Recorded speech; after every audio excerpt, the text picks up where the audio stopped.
Now, if you've ever had to come to a stop on a climb, then you will know just how difficult it can be getting going again, particularly on a steep one like this. So therefore, a number of you have asked just how exactly you do it. So coming up are a few tips that will get you going again and hopefully stop you getting off and walking. Firstly, the reason why you've had to actually come to a stop just isn't important. So whether it's because you just needed to catch your breath or you've been held up by a group in a large sportif, it just doesn't matter. Except, however, to make sure that whatever caused you to stop in the first place has now gone again. And it might be an obvious point, but it is an important one. So if you are stuck in traffic, then wait for a good moment to go, or indeed, just wait until you've fully recovered from your effort.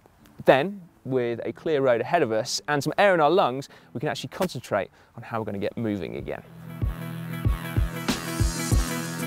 Make sure your bike is in a really easy gear. And if that means you're on a steep climb like this, that could very well be your easiest gear. But then of course, there's the problem we're all familiar with, which is that we actually then struggle to get up enough speed that we can balance and have enough momentum so that we can stop pedaling for long enough to get that all important second foot clip back in. So if you can manage it, certainly on climbs that are less steep, rather than using your bottom gear, use one that is 1 or 2 gears harder. And that'll mean that we get more momentum from our very first pedal stroke, and then hopefully that'll give us long enough to get that second foot clipped back in. Now it might just be that the climb is simply too steep to get started on. You may not have an easy enough gear, or you're struggling with your momentum. So in that case, we then need to think laterally, literally.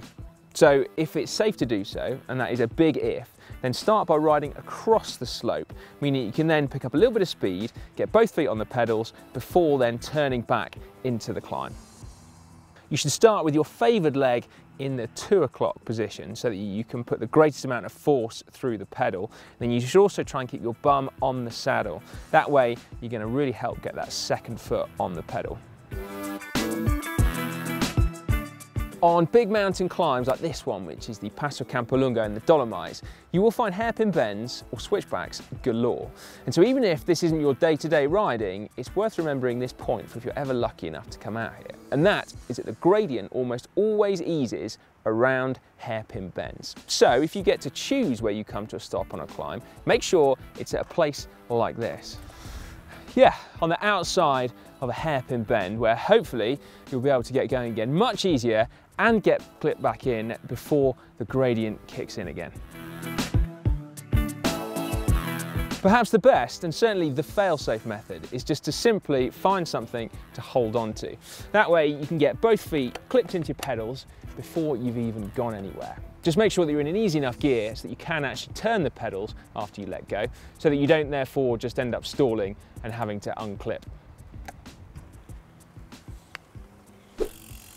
There you go then, some simple tips that will hopefully see you right. Now, before leaving this video, do make sure you subscribe to GCN. It's simple, it's free, you've just got to click on the globe. And if you're after some more content, I've got 2 videos that couldn't be more relevant. Firstly, how to clip out of your pedals quickly. That one's just down there, very important for stopping on climbs. And then how to clip back into your pedals quickly. That one is just down there.